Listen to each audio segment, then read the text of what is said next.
Olá, ouvinte, como você está? Eu sou Angélica Hellish. E eu sou o Marcos. Hoje estamos aqui para mais uma gravação, né? Do penúltimo programa, hein? Da segunda temporada da série clássica Galeria do Terror, né, Marcos? Sim, estamos bem perto do fim. Estamos Episódio 21. Exatamente, 21 vai até o 22, gente. Esse Uhum, episódio aqui, ele tem muitas coisas boas para falar sobre ele, porque ele tem um dos melhores segmentos, acho que é um dos melhores segmentos da série. Não sei o que tu acha. sim, exatamente. Segmento angustiante. Angustiante, assim, tem a grande rainha a rainha do terror, né? Uma queen, né? Que é a Barbara Steele. Então vai ser Uhum, interessante poder conversar com vocês aqui. Eu quero pedir aqui no começo uma coisa muito importante para você também. Presta atenção. Eu quero que você escute o podcast até o final, porque eu tenho uma mensagem muito importante referente a esse projeto, tá? As possibilidades desse projeto continuar ou não, né? Então, eu não vou falar nada sobre apoio, etc, essas coisas que eu costumo trazer no comecinho, mas eu peço que no final você preste atenção e, mais do que tudo, você leve bem a sério o que a gente vai falar aqui, né? Porque às vezes a gente fala as coisas, ou pede apoio, ou sei lá, e às vezes o pessoal tá achando que a gente tá, né, de brincadeira. E realmente aconteceram algumas coisas aí que a gente andou acompanhando, é importante falar para vocês, tá? Para quem gosta, eu sei que tem uma audiência legal aqui no YouTube, pelo menos mais de 50 pessoas costumam acessar, às vezes até mais do que isso, conforme o tempo vai passando, né? Algumas pessoas vão redescobrindo ou descobrindo o podcast. E no Spotify também, nos aplicativos de podcast, a gente acompanha esses índices, né? Então, isso é para você que você gosta desse projeto aqui, que a gente comenta sobre Rod Serling, seja Além da Imaginação, seja Galeria do Terror, e também os nossos programas sobre cinema, tá? Então, no finalzinho, eu vou trazer para você essas informações. Vamos lá então, Marcos. Hoje vamos. nós falaremos aqui sobre dois segmentos curiosíssimos, né? O primeiro segmento é Os Pecados dos Pais. Direção Uhum, dele, aquele lá que o pessoal fala que é o mais trabalhador, né? Em Galeria do Terror, que é o Janos Ark, né? Como tem episódio do Janos Ark. isso. Aqui teremos a direção do Janos Ark, numa história que diz que é do Halstead Wills, né? Adaptada de um conto da Christiana Brands. Não temos muitas Uhum, informações, porque é muita gente, às vezes, que está fazendo. Faz contos para revistas de, sei lá, Weird isso. Science, né? Então É, fica meio. mas dela eu tenho uma informação divertida, pelo menos. Muito bom, muito bom. Então vamos lá. E o segundo Uhum, segmento é roteiro do Rod Serling, com direção do Jeff Corey, e se chama Você Não Pode Mais Obter Ajuda Assim. E é um uhum, papo que a gente também gosta bastante, que é esse papo de isso. tecnologia, Uhum. robótica, o uso da máquina pelo homem. É uma temática que ele gosta, o Serling, né? Gosta, ele já trouxe pra gente alguns segmentos, né? Em Além da Imaginação. Mas aqui, sem mais delongas, eu não sei, eu acho que eu vou ficar com o primeiro segmento, o que você acha? E tu vai pro segundo? Como você preferir. Então eu vou passar pra vocês aqui, logo no começo, já vou colocar nas cenas pra gente, tá? Então vamos lá, vamos aqui contar esse primeiro segmento, que é os pecados dos pais, né? Aqui você vai ter uma história que é uma história que você vê visivelmente que é coisa passada ali no, sei lá, no um tempo muito antigo, né? E também de uma tradição muito antiga, né? Você terá aqui no país de Gales, que é uma época que está devastada pela peste, né? Pela fome. Aqui tá falando que é na Idade Média, inclusive. Uma família abastada, tem o seu patriarca morto. E eles estão ali com o cara, né, no velório, já faz algum tempo, pelo que eu entendi, até mais do que dias, procurando os serviços de um devorador de pecados. É alguém que assume os pecados de uma vida inteira da pessoa falecida para que ele possa ir para o céu festejando enquanto seu cadáver jaz, né? Depois eu vou falar um pouquinho para vocês sobre realmente tinham devoradores de pecados. Eu vou colocar umas imagens para vocês e é uma coisa bem mais sinistra até do que o pessoal coloca aqui no episódio. Aí eles estão lá todos esperando, escutam um barulho de cascos de cavalo. Aí vai chegando ali um servo, né? Que você vê que é um homem, é um pequeno homem, né? Um anão, que é o Michael Doom, né? Que tá excepcional, tá? Nesse episódio. Vamos deixar claro que também é uma coisa legal, que a viúva é a Barbara Steele, tá? É ela que faz o papel da viúva. Ela faz a viúva Craig Hill. Então, quando ele chega, ela tá cobrando ele, falando, poxa, cadê o devorador de pecados? Ele fala, olha, ele morreu, né, a peste, né, levou ele. E aí chega um outro cara perto dela, pô, mas vai lá na casa de fulano, né, meu, vai no... Tem um outro cara também, né, que é o cara... Que ele é o outro devorador de pecados famoso, e falam pra ele, olha, vai lá na colina tal que você encontra essa casa e chame esse outro devorador para cá, porque precisamos, né, fazer os procedimentos para enterrar o defunto, né? Quando ele vai embora novamente, aí ele vai tentar uma outra casa, que é essa casa aí do senhor Evans. Aí ele chama ali a esposa, chama, ela não atende, né? E... A esposa, inclusive, aqui é a Geraldine Page. E se a gente, em outro episódio, falou assim, lamentou, né? Ela não estar em um bom episódio para que a gente pudesse elogiá-la bastante, né? Aqui ela tá excepcional, né? A Geraldine Page. Então, ele pela janela chama ela, né? Primeiro bate na porta, ela não atende. E ele começa a falar com ela, né? Para ela chamar o marido, por favor. Fala assim, olha, chame seu marido que estamos precisando de devorador de pecados para poder enterrar fulano.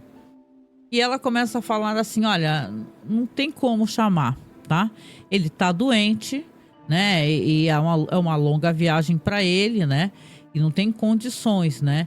E ali eles vão começando a ter essa conversa, né? Ele fala, ó, por favor, né? Se ele está doente, peço para que ele venha doente mesmo, né? E ela não quer, ela tá chorando, ela tá triste, né? Ali, e conversando com ele, e ele começa a falar, você não tem fome? Ela fala que tá dias com fome. Todos, né, Marcos, estão com muita fome, muita fome. Sim. Aí é uma atuação absolutamente maravilhosa. E ela chorando, e uma hora ele abre um sorriso pra ela, fala assim, pois lá tem comida. Tem bastante comida lá pra você. Você vai poder comer, tem cordeiro assado, tem bacon, tem comida. E ela tá ali, coitada, né, desesperada e tal. E ela tá se negando, falando, não tem como meu marido ir, não tem como ele ir, não tem jeito, né? E a dado momento, ela tá nessa discussão com ele, e ele falando pra ela, né? É diabólico, né, esse momento. Esse ator tá incrível.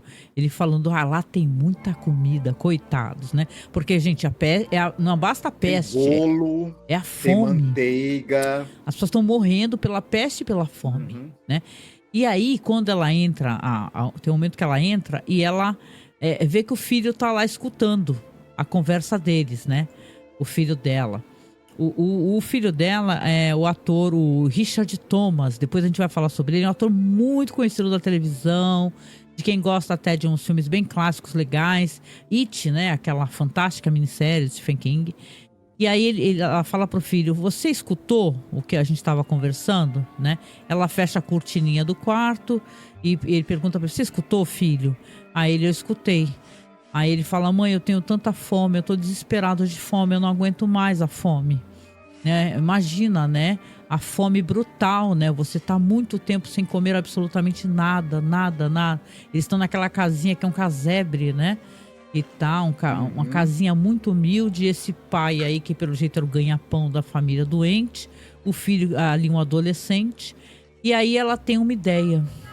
Uma ideia que é um tanto quanto diabólica, né? Ela fala, filho, por que você não vai lá assumir então o papel que seu pai faria, já que ele está doente e não pode ir, e vá lá para fazer essa sessão de devoração de pecados? E ele fica desesperado, né, Marcos? Ele fala, meu Deus, não, o que você tá falando?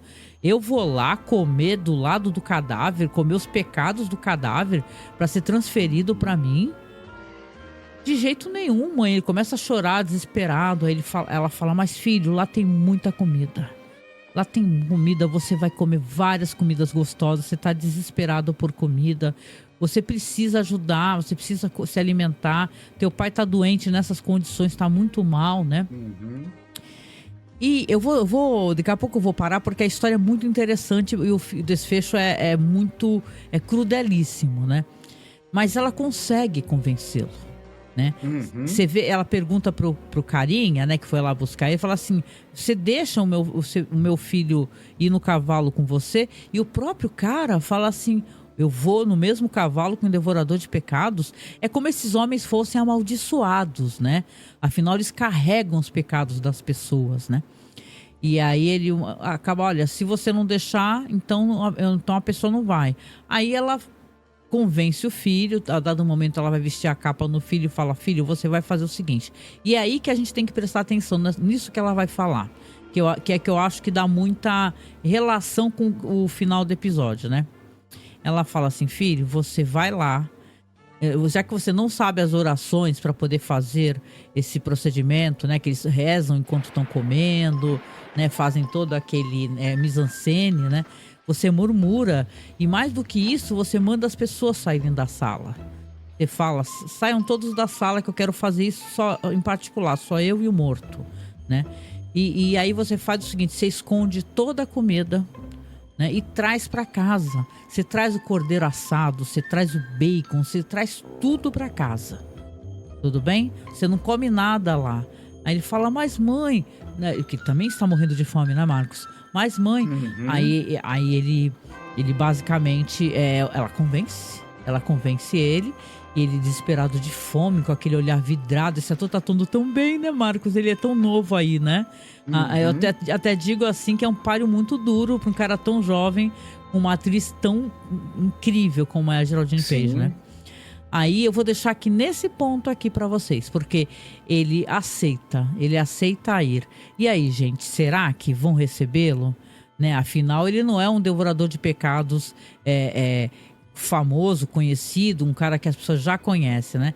Então aqui eu vou deixar nesse ponto aqui para a gente poder depois trazer o final, depois das informações de atores e atrizes, mas já puxando aqui, não sei se tu quer começar por esse momento, porque eu acho super legal a gente poder falar de Galeria do Terror, porra, e falar da Barbara Steele, cara. Os caras conseguiram chamar a Barbara Steele, que é uma das maiores atrizes dos filmes de clássicos de terror, né? O Poço e o Pêndulo, né? Uhum. Eu lembro Sim, daquele sim. filme que eu adoro, O Terrível Dr. Hitchcock, né? Que não é o Hitchcock, Isso. que é um filme bizarro, assim, que o cara gosta de colocar as mulheres quase que em coma. Bom, vou deixar aqui um exemplo de um podcast que vocês vão gostar, que é o nosso podcast, que é o especial de cinema italiano do Halloween, que tem esses Uhum. filmes interessantes.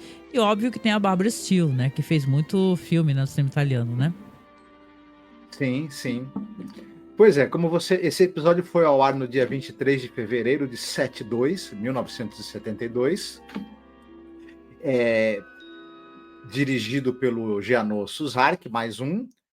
Roteiro do Halstead Wells, já falamos dele, então dá uma olhada nos episódios anteriores que você vai poder conferir a carreira do Halstead Wells. É um conto da Cristiana Brand.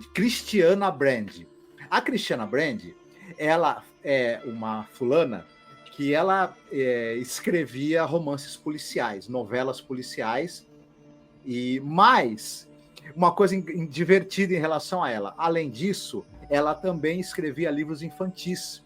Ela criou um personagem chamado a Enfermeira Matilda. Ai, que legal. A Enfermeira Matilda McPhee. Você talvez esteja pensando, A Nanny McPhee? Isso. Esse Adoro. personagem foi adaptado para o cinema e trocaram para Ah, a Babá McPhee, Nanny McPhee. eu adoro esse Né? filme. É com a Então, com a Emma Emma Thompson, né? Thompson. Meu Deus. Isso. A Cristiana Brand, que escreveu o conto que deu origem a esse episódio, ela é a criadora da Nanny McPhee. Meu Né? Deus, Por olha, exemplo. e deve ter virado. Tipo assim, eu não sei quanta grana que ela ganhou, mas é uma história que é um ícone, assim, das histórias infantis, né? Britânicas. Poxa, que legal. Uhum.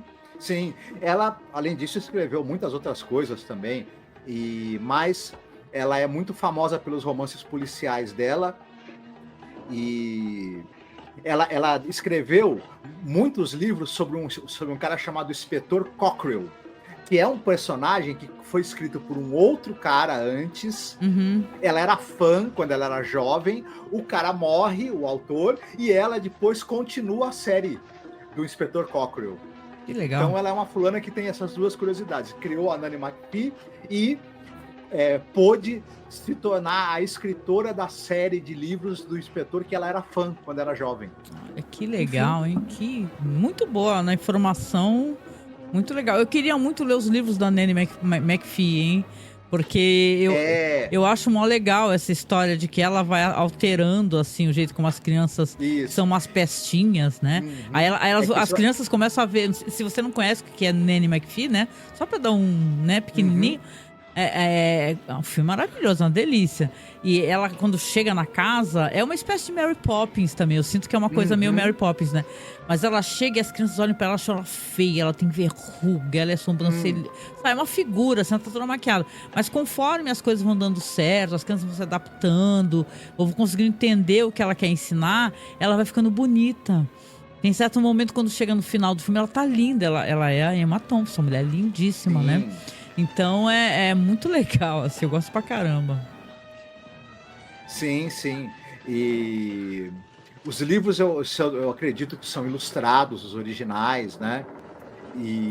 Mas o pessoal que tiver curiosidade de saber como são, é só procurar por Nurse, Enfermeira Matilda.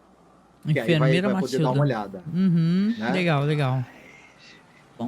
Como você já disse, o elenco, ele tem o jovem que é vivido pelo Richard Thomas. O Richard Thomas, ele é o John Boy da série Os Waltons, série de muito sucesso nos Estados Unidos, a série do Earl Hamner Jr. Nós falamos... Escreveu muito para The Twilight Zone. Muito. Isso, ele escreveu, dirigiu... Não, escreveu isso, ele era colaborador das últimas temporadas do Além da Imaginação.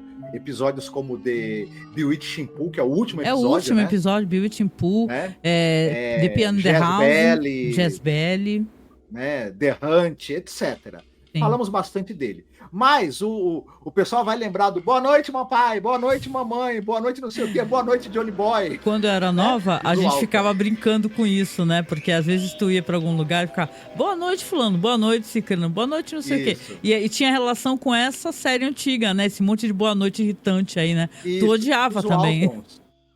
Era aquela família que eles passam pelo período pós-período pós-depressão nos Estados Unidos e o início da Segunda Guerra. Então, como é que é uma família americana ali do interior vivendo nesse período e tudo mais? Era um grande sucesso, eu nunca gostei muito, mas enfim. Fez muito sucesso. Agora, ele não fez só isso, ele começa como ator mirim e juvenil nos anos 50 e 60. Ele participa de novelas, ele tá naquela série, num episódio da Great Ghost Tales, que eu tinha falado para ti, que era aquela série de fantasma, que é o último programa da TV americana transmitido regularmente e dramatizado ao vivo. Né? Ele está também em filmes importantes. Ele está no filme Nada de Novo no Front, a versão de 79. Ele é o Paul e ele contracena com o Ernest Borgnine, que faz o Cat. Né? Esse filme é baseado no livro Nada de Novo no Front. Teve uma versão de 32, se eu não me engano, né, que é do Lewis Milestone, e tem essa outra versão de 79, e teve recentemente uma outra versão alemã maravilhosa também, né? Enfim, ele tá no filme do Roger Corman, Mercenários das Galáxias. Ele é o menino Shed, o rapaz que vai recrutar os mercenários. Filme muito legal, de 1980, passou muito na televisão, eu adorava, e fui rever e gostei de novo, né? Enfim, ele tá... Eu falei já, mas ele é a versão adulta do menino do It, né? Do Bill Denborough. Né? Aquela versão série do It, antiga. Aquela minissérie para TV dos anos 90. E o Pennywise é feito pelo Tim Curry. É 90, eu falo 70. Ela tem cara de velha, né? Tem um visual velho. Né? Mas ela é ela é de 1990, a série. E passou na TV, é muito comentada. It teve uma nova versão mais recente, né? E, enfim.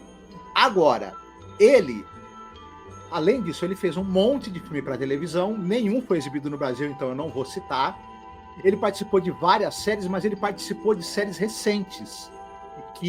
Por exemplo, Law and Order SVU, Pesadelos e Paisagens Noturnas, que é inspirado em contos do Stephen King. Isso. E mais recente, ele tem um personagem fixo, que ele é o Frank Gad, da série The Americans.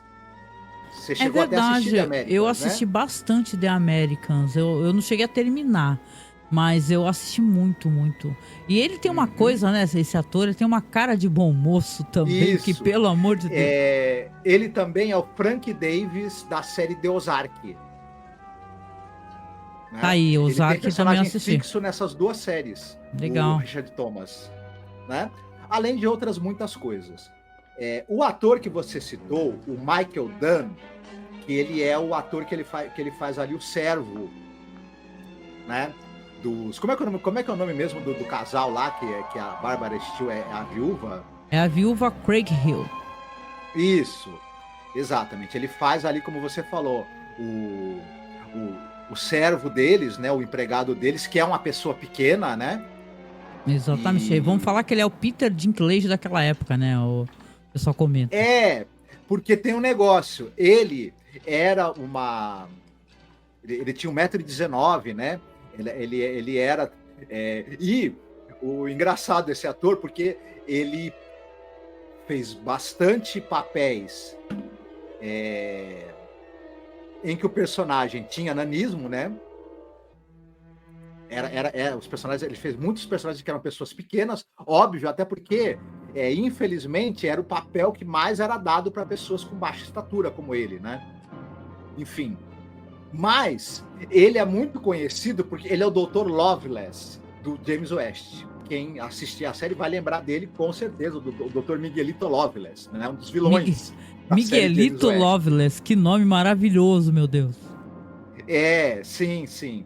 Além disso, ele tá em filmes como Anal dos Insensatos, o filme do Stanley Kramer, que tem a Vivian Leigh, o Lee Marvin, a Simone Signoret, o José Ferreira, aquele filme que é multi-estrelado, né? Um filme bem bacana aí dos anos 60, enfim. Sim. Ele também participa de séries, como, por exemplo, Agente 86, Jornada nas Estrelas. E ele faz alguns filmes B de horror também. Os Crimes da Rua Morgue, O Lobisomem de Washington, enfim. Legal, eu gosto dos Crimes da Rua Morgue. Legal. Não, e que atuação. Eu gostei do pessoal ter o empenho de entregar pra ele um papel onde ele atua muito. Ele pode... Ele expressa tudo, aquela angústia, aquela frustração, porque ele não consegue arrumar esse devorador de pecados. É muito legal Ele é muito mesmo. bom ator. E ele acabou, infelizmente, falecendo aos 41 anos de idade. Acaba acontecendo, ainda mais nessa época. Hoje em dia, a medicina tá mais... Pessoas pequenas têm complicações, às vezes, por conta mesmo, né? E ele tinha dificuldade até de mobilidade, dá pra ver até no episódio. Ele tem uma dificuldade muito grande de mobilidade, assim. Mas, pô, legal saber sobre ele, assim, que ele foi relevante na época dele, né? Isso. Tem a Geraldine, a mãe do menino... é a Geraldine Page. Nós já falamos dela. Dê uma olhada no episódio que a gente falou, o episódio Stop Killing Me. É isso, que é um episódio todo errado, segmento todo errado, da mulher que vai tentar denunciar que o marido tá tentando matar, e o policial depois acha, nossa, que ideia boa, vai falar com o marido, como é que você fica matando? Isso. Nós demos uma pincelada na carreira longa, né, e da Geraldine Page. Grande atriz. Aí... Nesse episódio, tem uma ponta de alguém que é uma atriz inglesa muito, mas muito conhecida de quem gosta de cinema de gênero e de terror, que é a Barbara Steele. Não dá pra gente não falar, nem que seja um pouquinho dela, apesar da participação dela ser pequena. É pequena, mas é memorável, isso é importante, né? Eu acho memorável, ela tem um papel, mesmo pequeno, é relevante pra trama. Isso. Ela começa nos anos 60... a fazer sucesso, porque ela aparece naquele famoso filme La Máscara del Demônio. Uma obra-prima.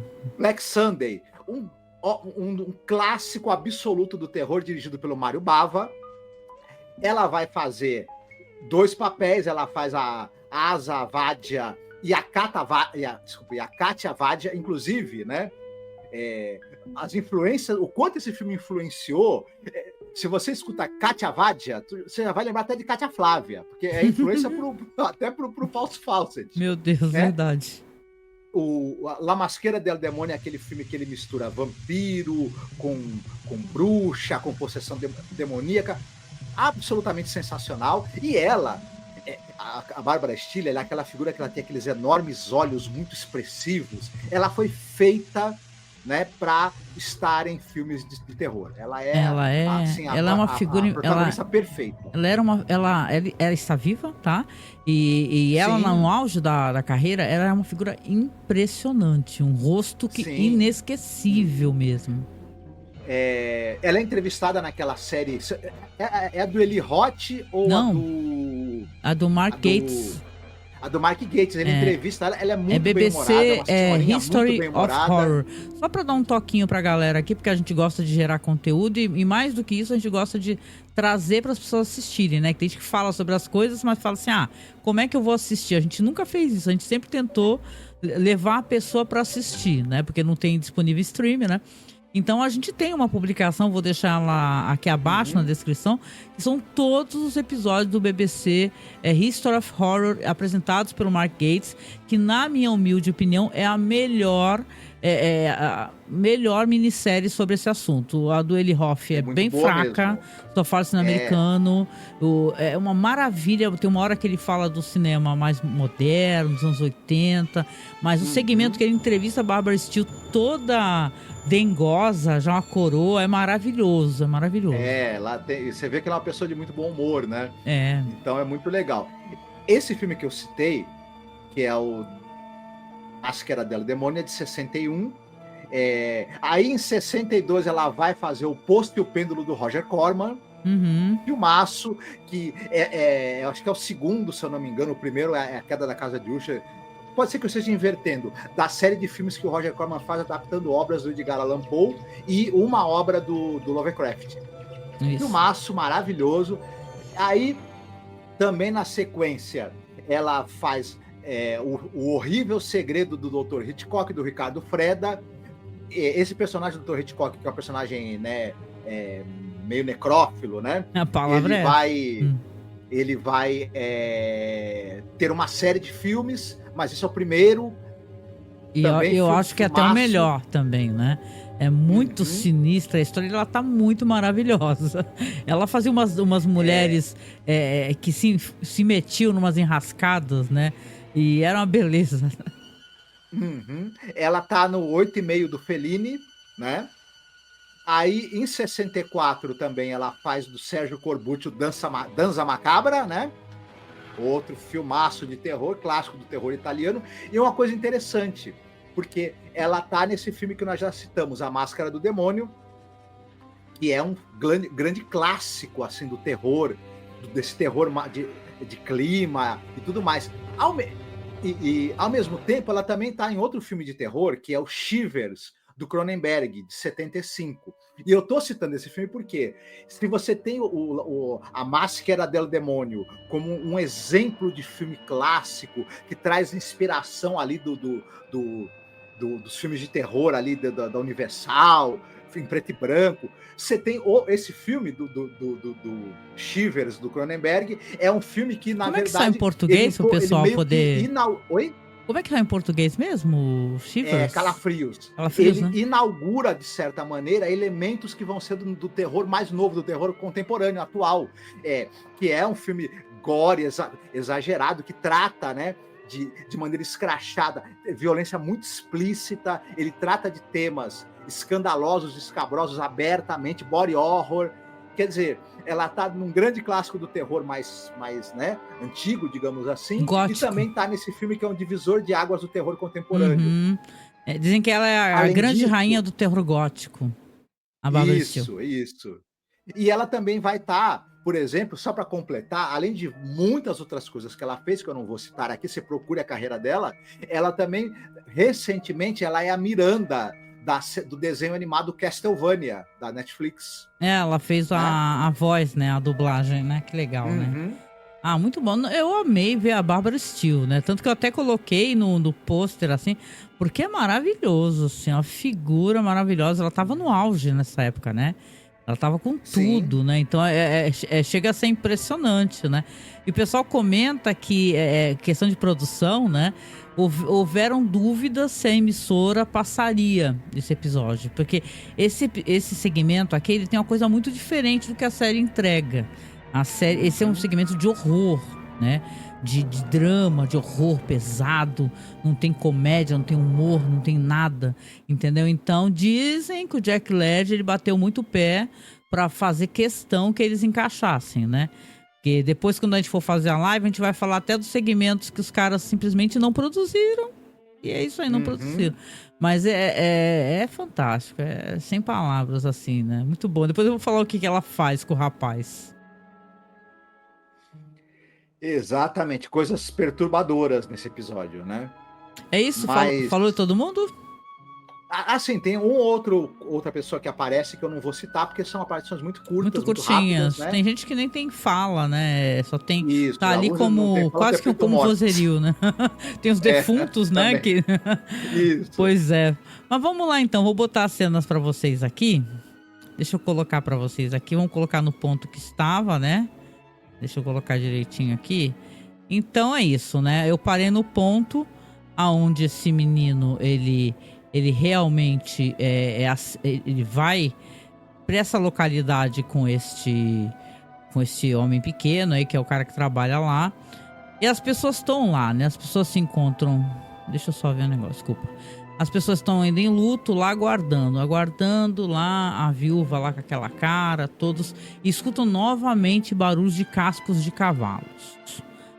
Aí ela se levanta, né? Quando ela chega na porta, ela olha pro cara e fala assim: esse cara aí que tá contigo aí, que é isso? Que menino é esse aí? Aí o personagem responde, né? Deixa eu só colocar aqui, quero ver o nome do personagem rapidinho, aguenta aí. Só tá como servo, ele é acreditado como servo mesmo. Fala assim, esse daqui é o filho do devorador de pecados, ele também é devorador de pecados, e eu trouxe pra ele poder fazer o trabalho. Aí ela fala, não, você trouxe pra gente um menino jovem, ele não vai ter a menor condição de segurar os pecados aqui do meu marido. O cara deve ter pecado muito, Marco, muito, imagina, né? Aí ele fala, é o que eu arrumei, né? Não tem o que fazer, vocês estão com pressa. Aí ela pega, leva ele pra dentro. Quando leva ele pra dentro, ela encosta ele na parede, as pessoas todas ali em volta, segurando velas, tira o capuz dele e fala, olha isso, um menino desse, um menino magro, desesperado, esfomeado, como é que ele vai aguentar suportar os pecados que ele vai ter que comer, que ele vai ter que digerir, né? E o servo tá lá olhando assim de cara feia, assim, ele fala assim, olha, se vocês têm pressa realmente de poder continuar, é necessário que vocês aceitem essa pessoa que chegou aqui, não tem como, né? Aí eles cedem, né? Ela cede porque eles devem estar, tipo, sei lá, de coisa de 2, 3 dias e a situação não deve estar muito boa lá, né? Porque enquanto não tiver um devorador de pecados, não pode enterrar. Aí eles chegam lá, tá lá o defunto com várias comidas, aí dá maior foco nas comidas, aí tem salada, tem queijo, tem pão, tem bacon, tem bastante comida, tem muita verdura, repolho. E o personagem ali, o carinha ali, o jovem, começa até a babar, tem umas cenas dele babando. Ele tá vendo assim, suando e babando, fala, meu Deus do céu, né? E pensando assim, não, mas a minha mãe falou pra eu intocar tudo, né? Aí ele vai lá, olha pra cara do defunto, olha pra comida, defunto, comida, prato, bacon. E ele tem uma síncope, né? Ele babando e tudo, ali passando a língua, né? Ele fica mexendo com a língua, né? Aí ele dá um berro uma hora, ele fala assim, olha, não tem condições não, tem que sair todo mundo pra eu poder fazer, né? Aí alguém vira e fala, esse daí é um mentiroso, ele não vai conseguir fazer nada não, ele tá enrolando, ele tá enganando, né? Aí começa a maior discussão, né? Aí ela fala assim, olha, como a gente, ele vai ter que fazer os ritos e a gente vai escutar o momento aonde que os pecados forem devorados, o grito que ele vai soltar, as coisas que ele vai fazer.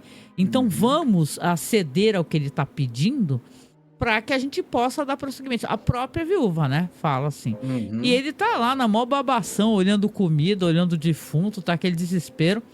E não tem humor, viu, gente? Aqui eu tô contando do jeito engraçado, né? Do meu jeito, né? De contar as coisas.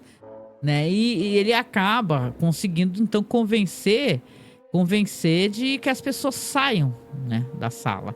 Só que eles vão sair da sala, mas eles não vão pra longe, não. Eles vão ficar bem na sala ao lado e vão ficar ali escutando, né? Vão ficar escutando, né? A mãe dele até orientou ele e falou assim, ó, você faz barulho que tá comendo, ó. Sabe? Você tá comendo. Para que as pessoas achem que você tá comendo mesmo. Aí você murmura, aí você geme. Você tem que fazer essa espécie de coisa, né? E tal. Então, eles vão ficar todos ali, né? Fora da salinha. Quando ele se vê ali sozinho com o defunto, né? Ele vai começar a fazer esses barulhos todos, vai começar a guardar repolho na roupa, na sacola e tal. E a mãe dele até falou que eles dão umas moedas também, né? Falou assim, ó, não esquece as moedas, porque depois você tem que ser pago pelo seu trabalho. E ele com muito medo... Ele enfia todos os pratos, toda a comida que tava lá, ele enfia tudo na roupa, né? Isso, a manteiga, o bolo, dentro o da cordeiro, roupa. a salada. Tipo assim, sabe tu pegar uma blusa tua, jogar repolho, salada, bacon, maçã, sei lá, que você possa imaginar, rúcula. A entrada, o prato principal, os acompanhamentos, a sobremesa, ele enfia tudo dentro da roupa pra poder levar embora pra casa, né? E ele não come nada, né? Ele fica fazendo umas caretas desesperadas, cheirando, botando perto da boca, mas não come nada. Ele leva à risca o que a mãe sugeriu, né? Não é nem porque talvez ele não quisesse, eu acho que ele até comeria, né? Mas ele tá seguindo o que a mãe dele falou, né? E taca ele guardar comida e o pessoal tudo ali escutando, né? Ele fazendo barulho. Totoso! Brincadeira, a gente não fala totoso, não. Então, aí ele enfiando lá as comidas, passa por cima. Eu não entendi por que ele ficava passando por cima do defunto pra pegar as coisas da bandeja do outro lado, porque... Ele tava completamente desesperado, ele tá desnorteado de fome, aí ele viu aquela comida toda, ele passou por cima, gente, sabe? O defunto tá estendido lá, em vez dele dar a volta na cama, ele só se inclina. Tem uma hora que cai um pedaço de Gente, tem uma hora que cai um pedaço de comida no cabelo do defunto, ele pega e enfia dentro da roupa. É uma cena desesperadora, sabe? Ele tava tão desesperado para pegar a comida com fome que ele nem pensou em dar a volta no defunto. Ele passou por cima, ele tava terrível. Meu Deus, que situação, gente, que situação. E ele tá lá, até porque, como você falou, ele tá desesperado. Tem uma hora que ele dá um grito, né? Quando ele dá um berro, a viúva, todo mundo fala, olha só, os pecados foram engolidos, né? Abrem a porta, ele tá lá de boca aberta, desesperado. E ele já sai correndo, cambaleando, né? Ela mais do que rápido, né? Percebendo que sim, ele devorou nada o pecado, né? Ela pega umas moedas da mesa e tipo... quando ele sai pela porta, ela joga as moedas, só que ele nem para pra pegar ele nem pega as moedas. Olha só, ele fez o trabalho mal feito, vai chegar em casa, vai ter que voltar. Brincadeira. Mas assim, aí ele joga as moedas e ele sai andando, ele nem espera o cavalo, né? Porque a mãe dele tinha combinado com o servo que ele voltasse de cavalo, né? Mas ele vai se arrastando pelos pântanos, pelas charnecas, por aquela neblina toda, porque esse episódio todo climático, cheio de neblina, né, de vegetação no escuro, de noite.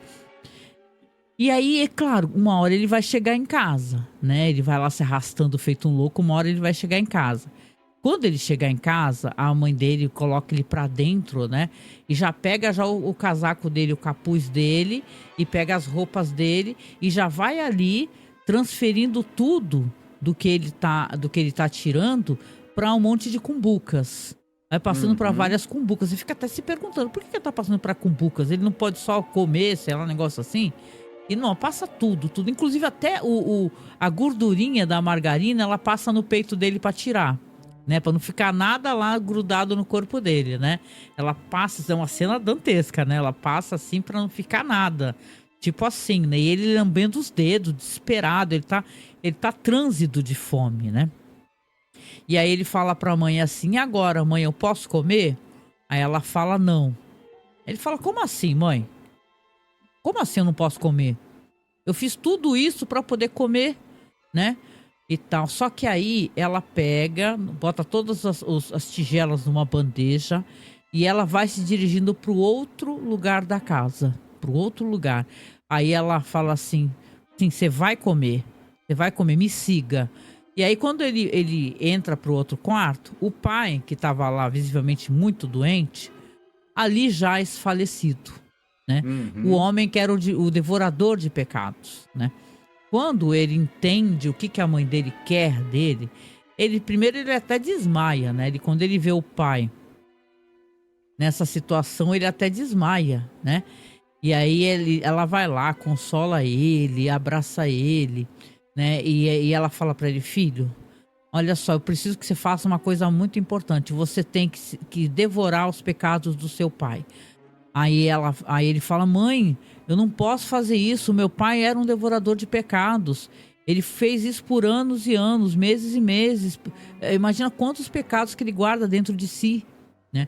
Aí ela fala, não, mas você não vai deixar o seu pai morrer com todos esses pecados e ir pro inferno. Você precisa. E ela abraça, ela consola. Nossa, que atuações, né, Marcos? Ela abraça, ela consola ele e tal, e convence ele, né? Ela tem o poder do convencimento, né? Ela até fala para ele, você vai ter um filho depois e esse filho vai devorar os seus pecados quando chegar a hora. Exatamente. Né? Então, ela tá ali, ela, nossa, como ela parece aquela outra atriz lá. Eu acho ela muito sósia da... Qual é o nome daquela outra atriz? Da Noviça Voadora? Que é da Sally Field? A Sally Field, né? Ela é muita cara, Sally Field. Aí ela pega e ela fala assim, filho, coma. Aí o menino vai, se recupera, e ele senta para comer. E é um final terrível, né? Porque ela sorri, né? Ela vendo que o filho tá ali devorando a comida, ela sorri. Porque deu tudo certo, né? Ela conseguiu convencer o filho a virar um repositório de uma quantidade absurda de pecados, né? Então isso é muito, mas muito sinistro, né? Essa questão toda aí a mãe, ela meio que arquitetou esse plano. Ela sabia que o marido estava morrendo ali na outra sala, apesar dele não aparecer pra gente, e fala pro filho, olha, você vai lá, só que você traz a comida, para que o seu pai possa ter os pecados devorados por alguém, no caso você, né? E tem um lance que eles até dão a entender que, por exemplo, você põe a comida depois sobre a pessoa e enquanto você vai comendo também os pecados da pessoa. Agora, vocês sabem como é que era no original? Eu posso só trazer Não, como é que é? É uma coisa interessante, claro que é um tópico muito grande, assim, né? Mas diz que isso daí é uma coisa, era uma espécie de ritual que lá do século, sei lá, a pessoa aqui coloca medieval, né? Mas diz que é uma coisa do século XVIII a XIX, que acontecia no País de Gales, na Inglaterra, na Escócia. E, na verdade, tradicionalmente, eles levavam mendigo. Olha quão cruel é isso aí, né? Porque as pessoas eram crédulas, né? Levavam um mendigo e pegavam um pão e botavam em cima do peito do defunto. E aí falava pro mendigo devorar aquele pão, né? Quando não jogavam vinho também, né? Então é uma prática que ela não acontecia somente lá, parece que existia em outros locais também, né? E diz que, inclusive, em outras regiões, por exemplo, né? Para você ver como é que é interessante, né? Tem algumas regiões como... Tem o tal dos bolos de enterro. Gente, e detalhe que essa é uma tradição que acontecia não fazia nem muito tempo, em Nova York, por exemplo. Claro que essas tradições, as pessoas vão morrendo, né? Mas diz que tinham na Holanda e tal, que eram bolos que tinham as iniciais do falecido, que também eram colocados ali próximo ao corpo para as pessoas devorarem. Diz que normalmente até parece que os agentes funerários, as pessoas que eram envolvidas com o funeral que devoravam, não chamavam o mendigo, mas diz que era uma coisa meio aterrorizante, assim, sabe? Era um costume que realmente existia. Tem um filme com o Heath Ledger, o falecido Heath Ledger, né? Que é um filme chamado, acho que é The Other, né? O Devorador de Pecados e tal, mas é um filme mais moderno. Eu assisti faz muitos anos atrás, né? Mas é uma tradição muito sinistra, assim, uma tradição mortuária Que tem cara de... Parece uma fábula, né? Parece que... Como é que alguém acredita que pode devorar a comida ali e levar os pecados de uma outra pessoa? Agora, essa história eu acho interessante você ter uma questão do nobre, né? Como era também, como acontecia. O nobre pegar as pessoas com menos dinheiro, aqui nesse caso, nessa época da peste, né? A fome também. A pessoa vai se negar a comer? Ela vai comer, né, Marcos? Vai comer. Exatamente. Esse episódio, ele, quando foi exibido, ele chamou muita atenção e eu concordo com algumas reviews que eu acabei lendo aí sobre ele, que a Galeria do Terror é uma série de terror e fantasia. Esse é um episódio de horror, não de terror. Ele não se sustenta em monstros, em sustos, em demônios, em lobisomens, enfim, criaturas.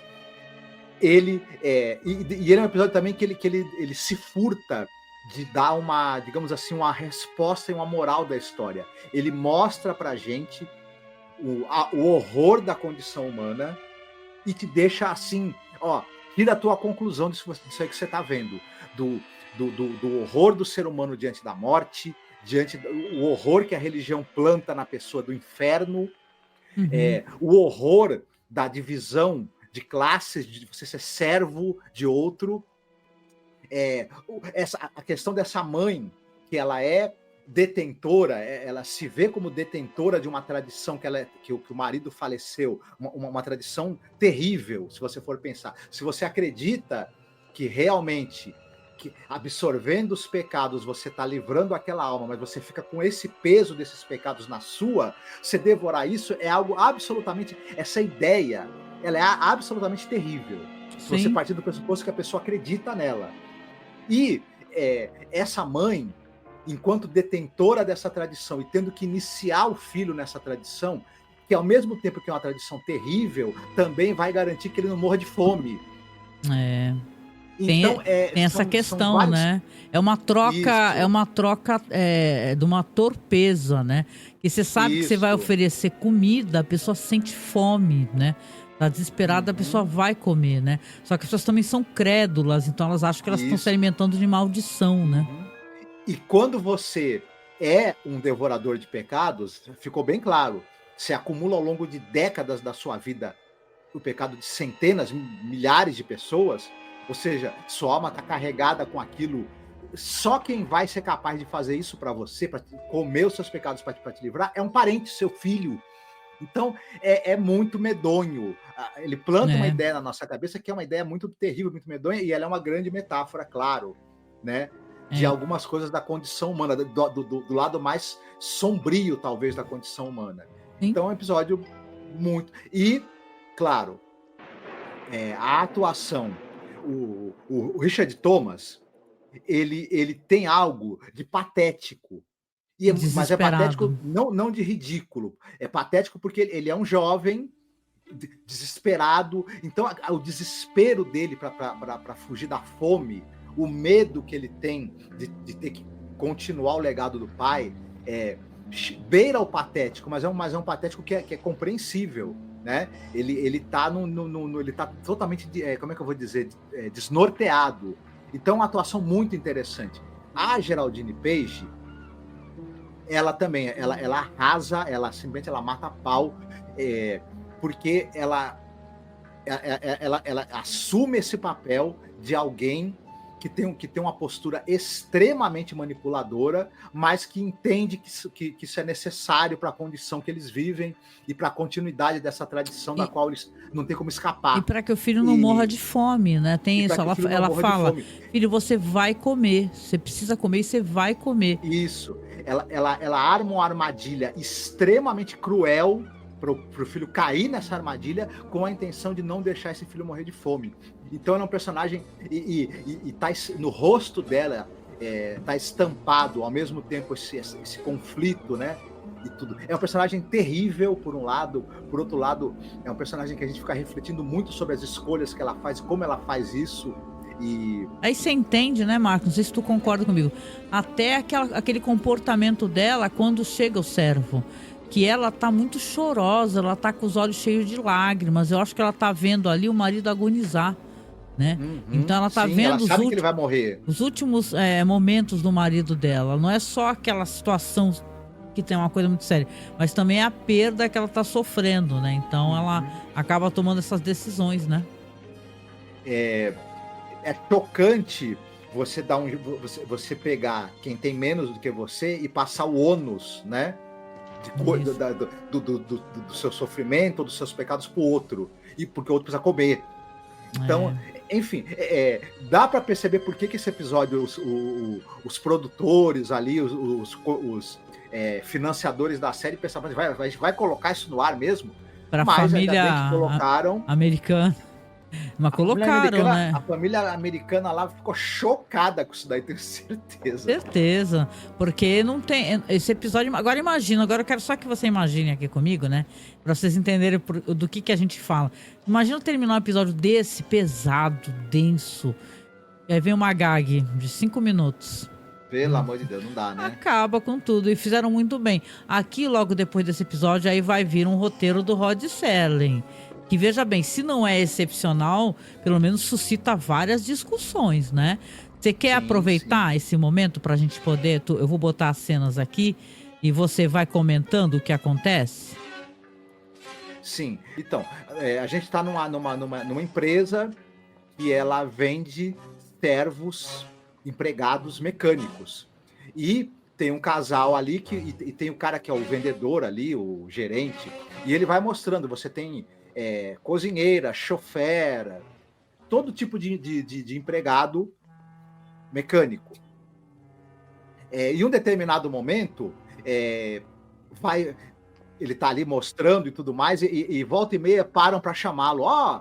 E é engraçado que ele tá lá mostrando os modelos, falando, olha, você vai ficar muito satisfeito, eles vão realizar todo o trabalho da sua casa, é maravilhoso, só que mostra faxineiro, mostra faxineira, mostra cara que corta grama, motorista, ele fala assim, esse daqui inclusive conserta o carro, né? Ele fica parando na frente, né, das figuras, que são figuras que paradas, são pessoas, né, que dá para entender que são robôs, né? Isso. Só que enquanto ele está fazendo a demonstração dos servos mecânicos, dos empregados mecânicos que ele tem à disposição, ficam chamando ele no departamento de reclamações. E ele fica dando uma de João sem braço. Não, já vou aí daqui a pouco. Não, e o cara, né, porque tem um casal, o cara fala assim, peraí, estão te ligando do departamento de reclamações? O que aconteceu, né? Aí ele começa a dar risada, você percebeu, né? Não é nada grave não é nada, você ouviu, ele né? vai dando umas desculpas esfarrapadas, até que chega uma hora que ele tem que ir lá, né? Não, e assim, ele leva o casal, isso é uma cena importante. Ele leva o casal pro escritório onde tem uma secretária, né? Fala assim, olha, fica no escritório aqui, a secretária é super educada, né? Ela vai te servir um café, né? Senta aqui, eles vão lá sentar e tal. Só que quando ela tá indo lá para servir o café, ele pega um controle e para ela. Essa cena é divertida porque ela fica parada e fica off na testa dela, isso, né? Um off piscando. Uma luzinha na testa dela escrito desligado, né? Aí eles falam, nossa, o que é isso? Ela também é um robô? Mas caramba, ela é perfeita, não dá nem pra perceber, né? E eles ficam ali, então. Aí a mulher até pergunta pra ele, isso é importante, que mostra como é que são o casal, né? São diferentes do casal que a gente vai comentar à frente. Que eles têm uma coisa, fala assim, poxa, mas quando você desliga ela, a mulher pergunta, não é como se ela morresse? Né? Ele fala, não, imagina, eles não sentem nada, eles não significam nada, para eles você interrompe, depois liga de novo, não quer dizer absolutamente nada, né? E eu acho que é uma cena importante, porque ela é construída para dar uma certa... para mostrar como é que as características desse casal. Né, que são pessoas que, de certa maneira, entenderam que ali são pessoas quase que humanas, né? Com aparência humana, né? Sim, sim. Os servos mecânicos, eles simulam a aparência humana e vai ter mais para frente um detalhe em relação à inteligência artificial também, mas já vamos chegar lá. Eu sei que as reclamações estão acontecendo por causa de um casal, que são os Fulton. Ele quando ele vai atender o setor de reclamações, tem o cara que é o responsável técnico ali, o cientista, né, que monta os robôs, que é o criador dos robôs, provavelmente faz os reparos também nos que estão com defeito, e tem um dos robôs está semi-destruído. E é o robô que pertence. E ele percebe que, na verdade, esse robô está semi-destruído, está com a mão também meio destroçada, arrancaram a mão, uma coisa assim. Os circuitos são todos arrancados, né? Tudo para fora. Isso. E ele percebe que, na verdade, aquele robô não foi um acidente. Ele foi meio que torturado. Fizeram aquilo porque de curiosidade sádica. Aquele robô pertencia a um casal que está ali também, reclamando, que são os Fulton. E a gente logo percebe pelo jeito que eles falam, que eles tratam tanto o gerente ali, quanto o pessoal que está ali atendendo, que eles são pessoas extremamente vulgares, agressivas, malcriadas, arrogantes. E a mulher logo chega gritando, né? A mulher é a Cloris Leachman, hein? Isso. Eles são pessoas com desprezo total e completo pelos outros. E de hábitos extremamente vulgares. A gente vai ver isso mais pra frente também com mais detalhes. E o técnico dá a maior chamada neles, ele não se intimida não, ele fala: vocês devem ser pessoas terríveis, porque olha as condições que esse robô chegou aqui, com os circuitos arrancados, todo destruído, né? E ela fica até assim, porque ela não tá acostumada a falarem assim com ela, né? Aí ela fica até meio chocada, assim, só que o cara interrompe, né? O vendedor, o gerente, sei lá. Ele para a briga lá e fala que vai arrumar um outro robô pra eles, né? E, porra, ele deu uma maior chamada nos clientes, o cara ficou bem pé da vida, né? Ele acaba liberando o casal, mas ele fala assim, ele vai conversar com ele seriamente depois, né? Porque ele... Vamos colocar assim, né? Ele é o cara que vende, né? Então ele não pode ver que o cara tá intimidando, mas o cara falou uma coisa séria. O cara falou assim: vocês são o tipo de pessoa que vocês arrancam, né? As asas de borboletas. Ele fala algo assim, né? E vocês são pessoas terríveis. E ele vai pegar, quando ele vai conversar pro cara, ele vai falar assim: ó, eu preciso mostrar uma coisa pra você. Aí ele vai mostrar robô, ele vai virar robô, que claro, é uma pessoa ali, né? Que tem os fios ali jogados pra fora do cabelo, né? Ele vai virar robô toda destruída e vai mostrar como é que ela tá. Ela tá cheia de lágrimas nos olhos. Ela tá cheia de lágrimas, ela tá chorando, né? E o cara não entende, ele fala: o que tá acontecendo com ela? Por que ela tá assim? Aí o cara vai explicar, o cara fala assim: olha só, quando a gente desenvolve eles, é como se eles fossem bebês. Só que eles vão aprendendo, entendeu? Com o tempo, eles vão entendendo as questões que estão acontecendo, a violência que eles estão recebendo. Então não é uma coisa que eles estão insensíveis a isso, eles estão sentindo, né? E aí aquele robô tá cheio de lágrimas nos olhos e o cara fica assim meio chocado, né? Olhando, né? Essa cena, né? E as cenas posteriores, então, né, que a gente vai ter do casal, uma coisa, numa violência, né? Um segmento cheio de violência esse daqui, né? Que o Rothstein escreveu, né, Marcos? Depois que vai mostrar o casal na festinha swinger, né? Deles lá, né? Pode falar, desculpa, eu tô te interrompendo. Então, exatamente. A gente vai ver depois, eles estão numa festa, eles estão dando assim na casa deles, e é uma festinha em que as convidadas, as outras mulheres que estão lá convidadas, é uma festa meio de swing, de troca de casais, porque vão sentando no colo do cara, dando selinho nele. Olha, essa cena toda esse momento aqui é um grande momento da atuação da Cloris Leachman. Por quê? Porque basicamente vai ter esse assédio, né? Que ela vai flagrar o assédio desse marido dela aí, né? Mas não vai dar o menor ciúmes disso nem nada. Ao contrário, nesse momento vai ter uma cena de humilhação, onde, por exemplo, a androide, ela tá pegando as coisas e ela chuta a bandeja, né? Na hora que ela se ajoelha para pegar as coisas do chão, e humilhando sempre, falando um monte de coisas para ela, que quer saber se ela também é tão vulnerável quanto a outra que foi destruída, né? Aí ela tá catando as coisas do chão, ela fica chutando, né, a bunda, né, da androide pra ela ficar caindo, ela joga o vinho, e ela tá ali, é uma cena muito cruel, né, de humilhação, porque ela vai ter... A Cloris Leachman é terrível, né, maravilhosa nesse momento, e ela pisa na mão da androide. E ela começa então a andar pela sala e falar assim, ela vai tocando as coisas, toca na cortina, eu sou dona dessa cortina, né? Ela anda um pouco mais, eu sou dona dessa bebida, né? E tem uma bebida que ela enfia a mão, né? Como se fosse um lugar de ponche. Eu sou dona ela fica olhando pra mão assim, né? Com aquele, tipo meio, ai, toquei em algo sujo e molhado, né? E ela anda ao lado, anda pela sala toda e a Android olhando pra ela, né? Você até falou, você tinha comentado comigo que também tinha esse negócio que o cara ele colocou alguma alteração nos robôs, né? Ele avisa que vai fazer isso, né? Alguma espécie de autoproteção, né, para os robôs, né? E aí quando ela tá fazendo toda essa cena muito cruel com o Android, ela pega, limpa, né, as mãos na roupa da Android e fala assim: eu sou dona de você. Como se falando assim, eu faço o que quiser com você.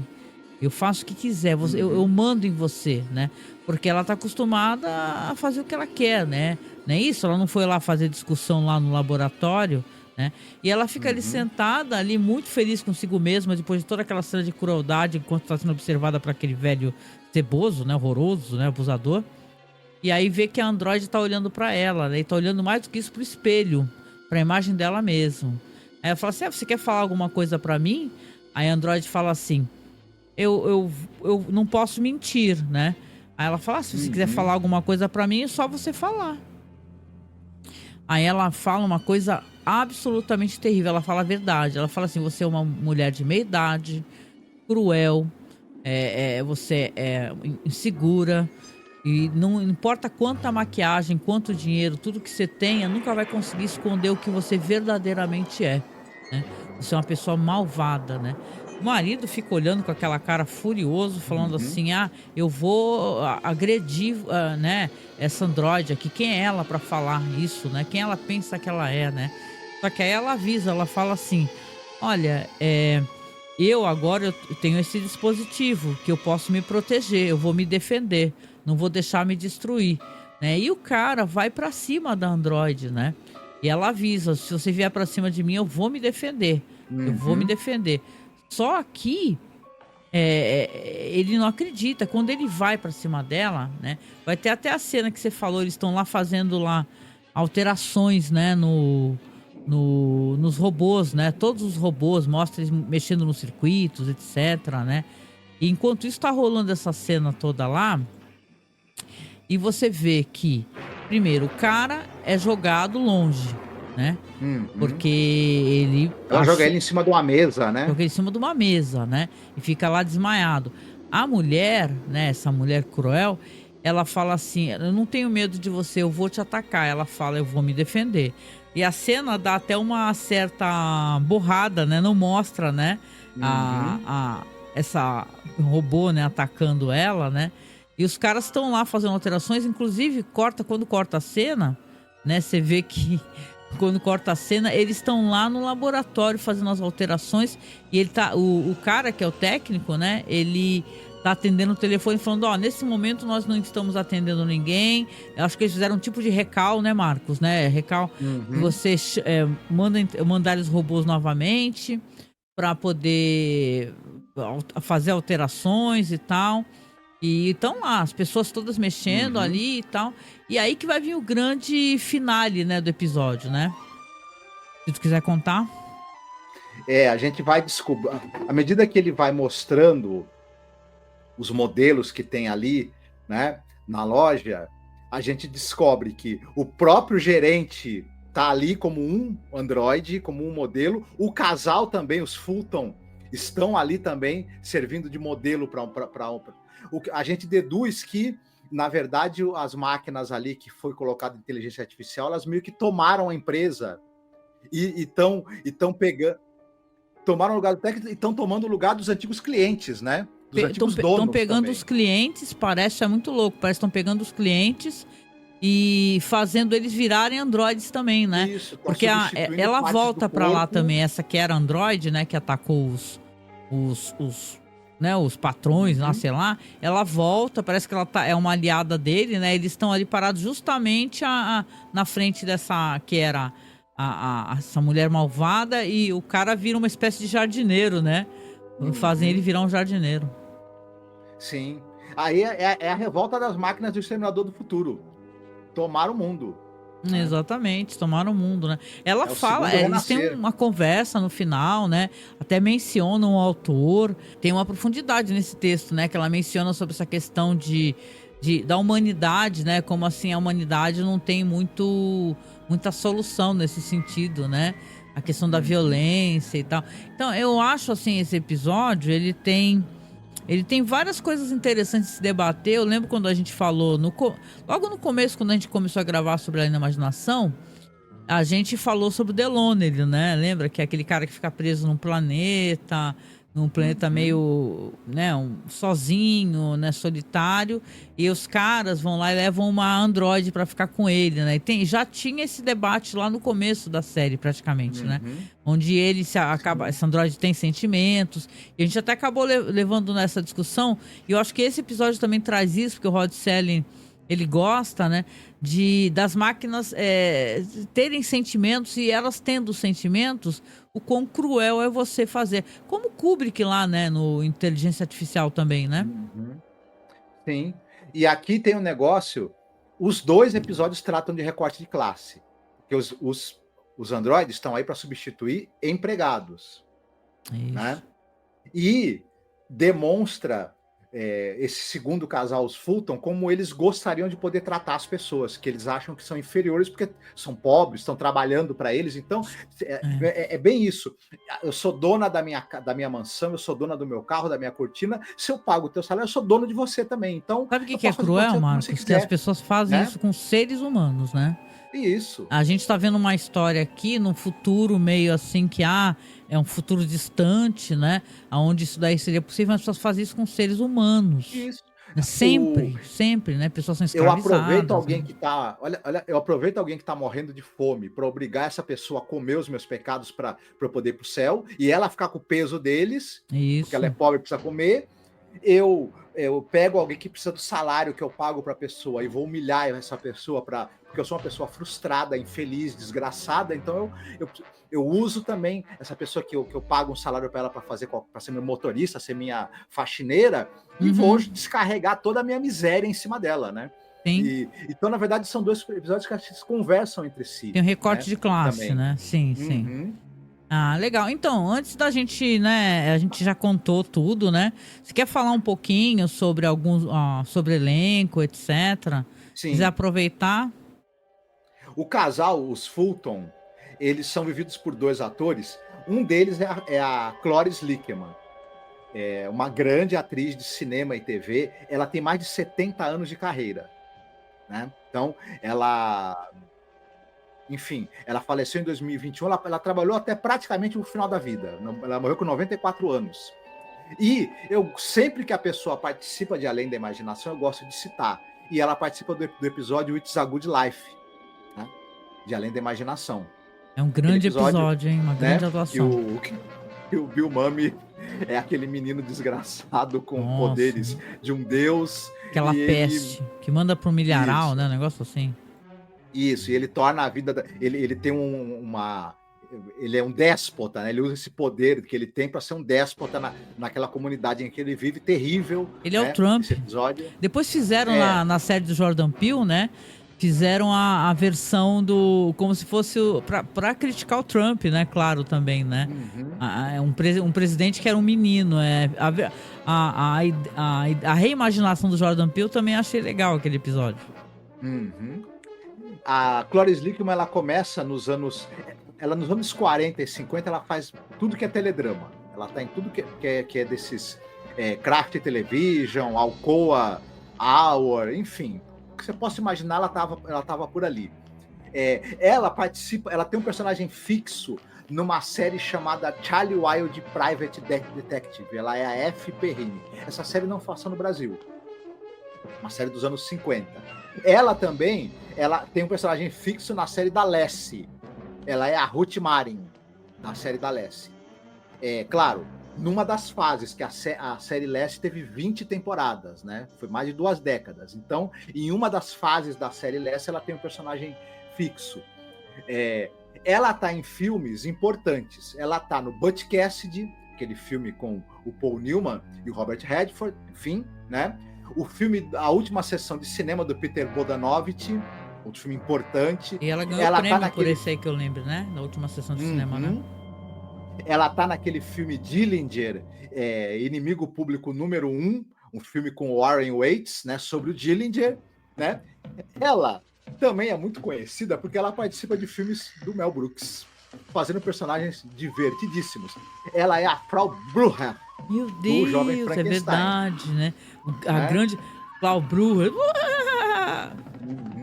Ela é a peste da enfermeira Charlotte do filme Alta Ansiedade, do Mel Brooks, né? Você vai, quem viu o filme vai lembrar que essa personagem é uma peste, né? Ela tá no filme também do Mel Brooks, A História do Mundo, parte 1, que só teve parte 1, nunca teve a parte 2. Ela faz a Charlotte Raynor naquela série, aquela minissérie que passou na TV brasileira. Ele fez um baita sucesso, Instinto Assassino, lembra? Eu sei que tu assistiu. Eu assisti, eu sou dessa época, né? Do marido abusivo. Caraca, sabe que essa minissérie causou na época, né? Sim, quem é da nossa idade lembra de ter assistido, todo mundo comentava, né? Nossa, como se no Brasil não tivesse relação tóxica e marido abusivo, né? Meu Deus, o cara é médico e o cara é um marido abusivo. Talvez essas coisas não falassem muito na TV, né? Tanto como hoje em dia é muito mais comum, né?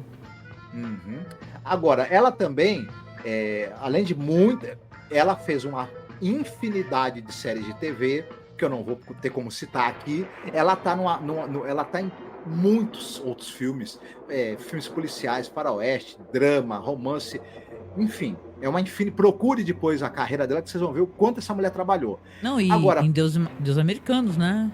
Isso, ela é a Zoria Vekernaya. Maravilhosa. Do Deuses Americanos. Ela também trabalhou muito com dublagem, em desenhos animados.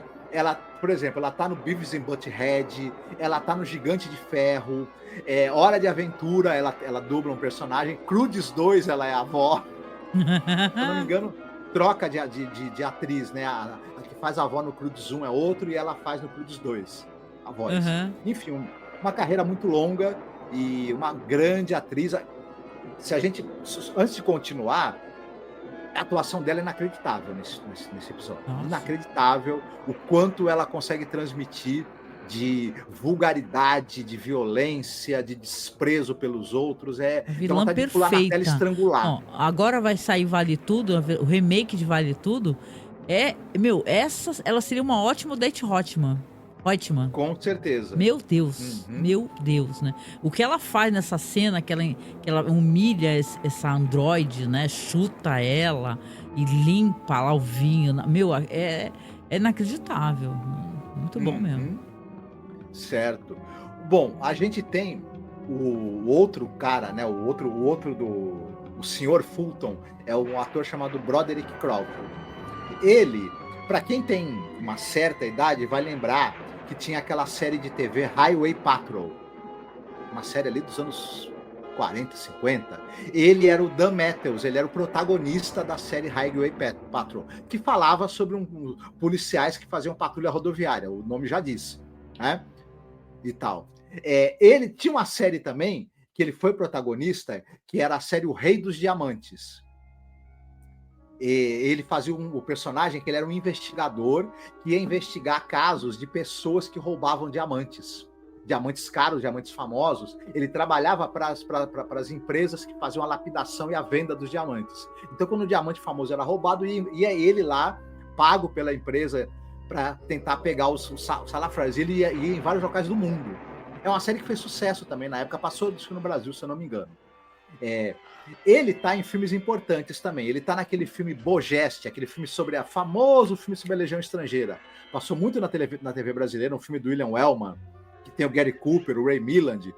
Enfim, o filme passou 1000 vezes. Aí eu vi esse filme tipo 40 anos atrás. Não vou lembrar muita coisa, infelizmente, né?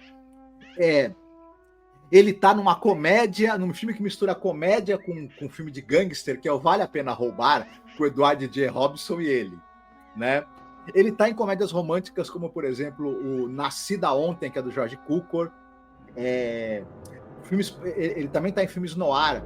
O Incógnito, do Robert Parrish, o filme A Trapaça, Il Bidone, do Federico Fellini, ele contracena com o Richard Basehart e a Julieta Massina, por exemplo. E ele está em séries como, por exemplo, Agente 86, Terra de Gigantes e muitas outras coisas também. Uhum. Ela é vivida pela Lana Wood. A Lana Wood era a irmã gêmea, aquelas gêmeas não univitelinas, tá? Uhum. Da Natalie Wood. Tá? E ela também ela é muito lembrada por algumas coisas. Ela tá viva, se eu não me engano, ainda, a Lana Wood. Tá viva e tá cobrando o Richard Wagner. Cobrando o Richard Wagner por quê? Tu conhece a história da Natalie Wood, não conhece? Que ele é suspeito, né, de ter matado a Natalie Wood, e ela até fez um livro, né? Um livro bem polêmico, porque ela escreveu um livro, né, falando sobre a irmã, sobre o caso da irmã, e até com coisas pesadas, né? Ela falando que, por exemplo, que a Natalie Wood foi abusada pelo Kirk Douglas, né? E tal, e cobrou do Michael Douglas e tal. Então, procurem isso por aí, né? E detalhe, isso é uma coisa importante. Daí ela foi Bond Girl, acho também, né? Foi, do 007 Os Diamantes São Eternos. Conta-se, né, que ela, bem jovem, levaram ela para a porta do hotel onde o Kirk Douglas estava. Ele pegou ela na entrada do hotel e subiu pro quarto para abusar dela. Não, e dizem, a irmã diz, né, porque elas estavam esperando no carro, tava a mãe lá embaixo, tava ela, e a Natalie Wood desceu descabelada, desesperada e chorando, entendeu? E aí ela ficou conversando com a mãe ali baixinho, e depois acabou se revelando o que aconteceu. Claro que ela foi cobrar quem? O Michael Douglas, né, e tal. O Michael Douglas, eu acho que não mandou resposta nenhuma. O Robert Wagner, o caso da Natalie Wood, eu vou até deixar passando umas imagens das irmãs, né? Tá passando pra vocês aí. Ela, claro, ela não aceita, né? Porque o que se fala é que eles estavam brigando, estavam discutindo, e a Natalie Wood no barco, né? Em alto mar, bebendo, e que a dado momento ele não viu, a Natalie Wood pulou na água. Ela falou assim, ó, minha irmã não pulou na água, né? Porque aí encontraram os hematomas nela, sabe? A história tá mal contada, e ela fica... o nome, tô falando o nome certo dele, é Robert Wagner mesmo? O cara que era do Casal 20, né? Aquele ator lá do Casal 20. Mas a verdade é que o caso até foi reaberto em 2011, mas é um caso muito mal contado, sabe? Uma história muito estranha, né? E diz que depois, porque ele ficou criando os filhos que ele teve com a Natalie Wood, né? Qual é o nome dele mesmo aí? Robert Wagner. Robert Wagner. Eu fico falando de Richard Wagner. É Wagner, gente. Aí ele ficou... Richard Wagner é o músico, né? Ah, sei lá, mas já foi. Mas o caso é que aí ele ficou criando as filhas, né?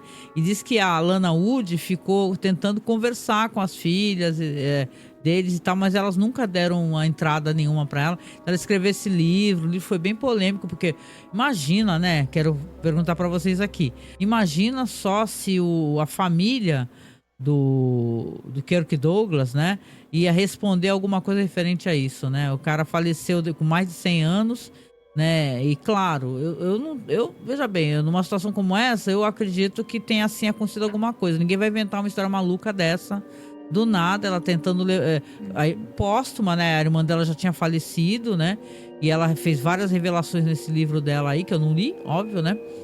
Mas esses atores de Hollywood, né? Porque às vezes a gente fala alguma coisa assim, parece que você... são seres humanos, né? E eles fazem muita merda, pra dizer o mínimo, né? Sim. O Sean Connery... Só pra colocar uma coisa interessante aqui, porque ela foi Bond Girl, né? Bond Girl com o Sean Connery, tá? A Lana Wood. E o Sean Connery era casado com a Diane Cilento, né? A Diane Cilento se separou dele, teve um casamento de mais de 11 anos com ele, e ela denunciou ele por violência, entendeu? Ele batia nela, e pra piorar, depois ele foi dar uma entrevista e assumiu isso publicamente. Ele falou assim, de vez em quando eu bato em mulher mesmo. Quando a mulher fica falando muito, não desiste, tem algumas que ficam o tempo todo enchendo o saco, eu bato. Playing golf with men and women. Years ago, you did an interview which may come back to haunt you. You know what I'm going to say, right? No. Okay. You did an interview in which you said, not the worst thing to slap a woman now and then. As I remember, you said you don't do it with a clenched fist. It's better to do it with an open hand. Yeah. Remember that? Yeah. Yeah. And I didn't love that. I haven't changed my opinion. You haven't? No, not at all. You think it's good to slap a woman? No, I don't think it's good. I think it's bad? I don't think it's that bad. I think that it depends entirely on the circumstances and if it merits it. Yeah. What would merit it? Well, if you have tried everything else, and women are pretty good at this, they can't leave it alone. They want to have the last word, and you give them the last word, but they're not happy with the last word. They want to say it again, and get into a really provocative situation. Then I think it's absolutely right. To give her a good slap? Yeah, absolutely. What if she gives you a good slap back? Well, then you get into another area. I mean, then maybe she's getting to like it, and then it becomes something else. I don't know. But no, seriously, I think that it's the last resort. He's not going to do it because he wants to do it. Huh? Wait till people see this interview. Are you going to get mail? Might get some female. Não vou bater que nem eu bato em homem, mas eu acho certo bater sim. A entrevistadora olhando pro Sean Connery, falando, o que você tá falando? Você tá falando que você acha certo bater, né, estapear a mulher? Não retiro isso não. Ele falou isso aí, o querido Sean Connery aí, já falecido. Então, agora assim, pra você ver, só pra uma questão aqui, né, porque, ai meu Deus, como assim? O Kirk Douglas, o grande Kirk Douglas pode ter abusado numa moça jovem, então, pode, cara. Né? Se o Sean Connery, olha só, a bala na agulha. As figuras heróicas que esses caras interpretam no cinema não são eles na vida real, viu, gente? Não, e assim, imagina o Sean Connery, a bala na agulha que o cara acha que tem pra ele poder chegar e falar em público, numa entrevista pra uma mulher famosa, que acha super certo bater em mulher. Entendeu? Então é assim, são seres humanos. Eu não sou do tipo que tu sabe da vida da pessoa, nunca mais eu vou assistir nada do Sean Connery, não. Mas são seres humanos que fazem merda e parem de ficar endeusando as pessoas como se elas não fossem humanas e fizessem muita bosta na vida, e é isso aí. Né? Mais recentemente, a gente tem exemplos aí de caras, o Mel Gibson, né? O Mel Gibson tá pra fazer a continuação da Paixão de Cristo. Vai fazer o quê? O Jesus saindo da cova, então, né? Só que tem que ter muito sangue e violência. Então, você vê um cara que era um cara com histórico de alcoolismo, violência doméstica. Misógino. Herói de ação. E as pessoas têm que saber dividir, né? Eu penso assim, né? A gente que gosta de cinema e muita gente que nos acompanha gosta também. E assim, o filme pode ser legal e o cara ser um merda, gente. É o que mais tem, entendeu? Diretores que tratam as atrizes feito lixo, entendeu? E por aí vai. O Russell Crowe, né? Um dos grandes boy lixo de Hollywood. E a merda é que nem tem filme muito foda, né? E piorou, né? O cara é boy lixo, porque o Kirk Douglas, tu vai ver, tem uma caralhada de filme foda, né? Sim, esse é um Sean Connery, também, né? Agora o Russell Crowe, foda-se, Gladiador e o que mais, entendeu? Então é por aí.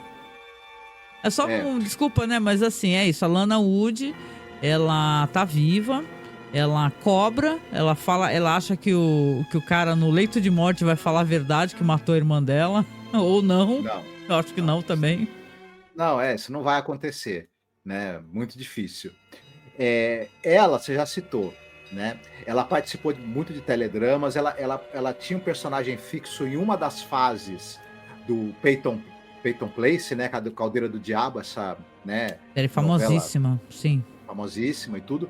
Você citou, ela tá no 007 Os Diamantes São Eternos, né? Ela tá em Rastros de Ódio, aquele filme do John Huston tão famoso e polêmico também. E também ela tá em séries, por exemplo, Novos Centuriões, aquela série sobre a polícia, né? O Starsky Hutch, Justiça em Dobro, né?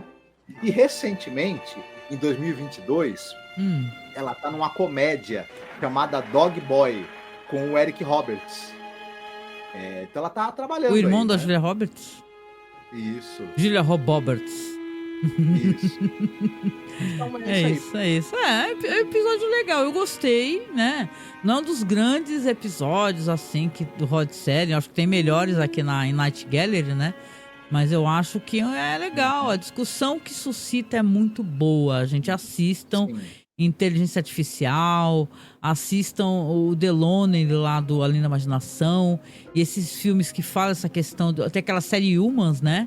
Que é muito interessante. Também tem essa questão, inclusive, do cara que quer abusar da robô, né? Então é interessante, né? Vale a pena. O trunfo que esse episódio tem é a Cloris Leachman e o Broderick Crawford. São dois excepcionais atores. E porque esse episódio, na verdade, é o contraponto dos robôs domésticos ali, que estão a princípio, depois eles vão reagir. Eles estão indefesos ante a maldade, a grosseria, o instinto de violência e o desprezo pela vida que essas pessoas têm, que esse casal tem. E eles encarnam essa vulgaridade muitíssimo bem, né? Essas pessoas grosseiras, violentas, vulgares e que têm desprezo pelos outros. Tanto a Cloris Leachman quanto o Broderick Crawford, eles são tão perfeitos nos papéis, dá vontade de entrar na televisão e estrangular os dois. Nossa, ela é uma vilã. Sinal que o trabalho deles está ótimo, né? Eu acho legal eles também, de repente, né? Recomendar o Segundo Renascer também, do Animatrix, que eu acho muito boa. Também, que tem essa coisa da violência, né? Tem parte 1, parte 2, né? Isso. O Segundo Renascer e o Animatrix é a continuação de Matrix que presta, né? Porque do Matrix do 2 para frente, pelo amor de Deus, né? Mas essa animação é muito boa. Né? É isso, né? Fique com o primeiro filme e a animação que você faz bem.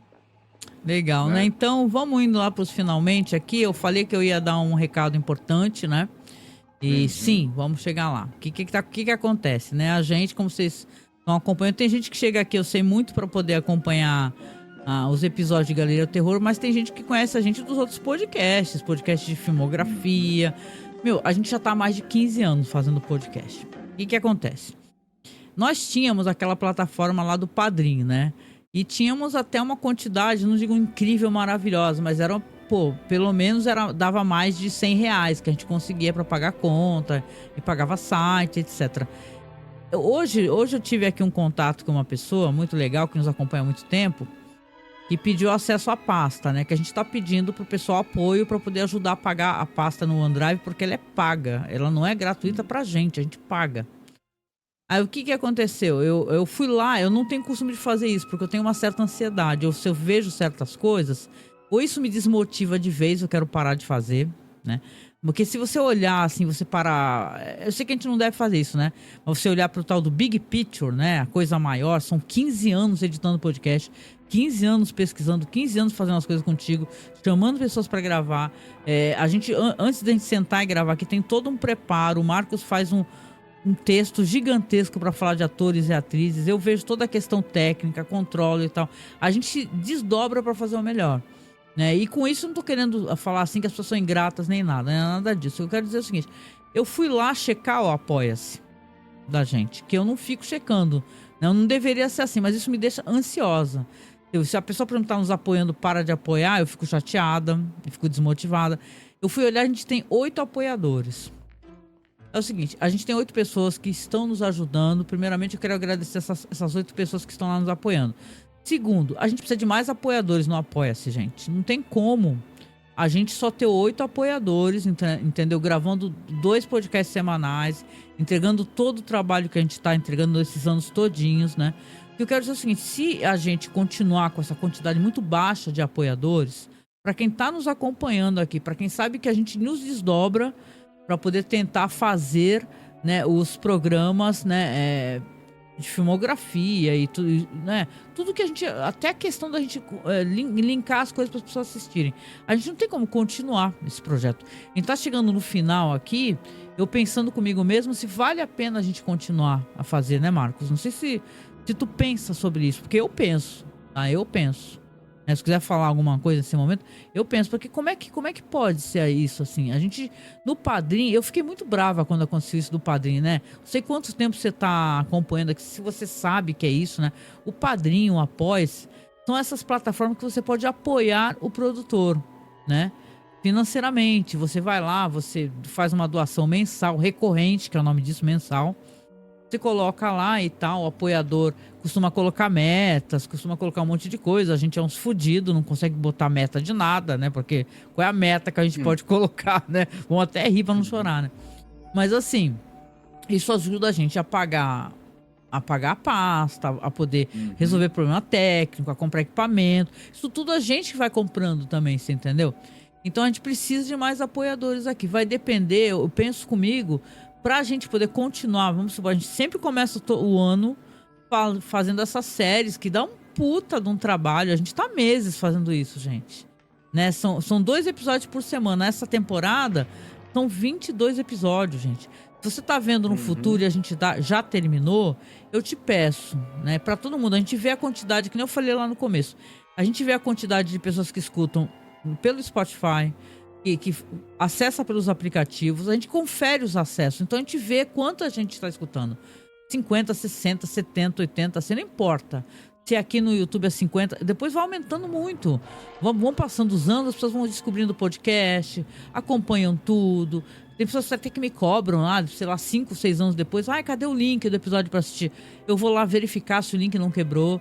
Então, pô, a gente tem um trabalho para poder fazer alguma coisa e a gente precisa de... Não é nem que a gente quer um... Como é que eu posso explicar, né? Não sei que nem pode falar isso, né?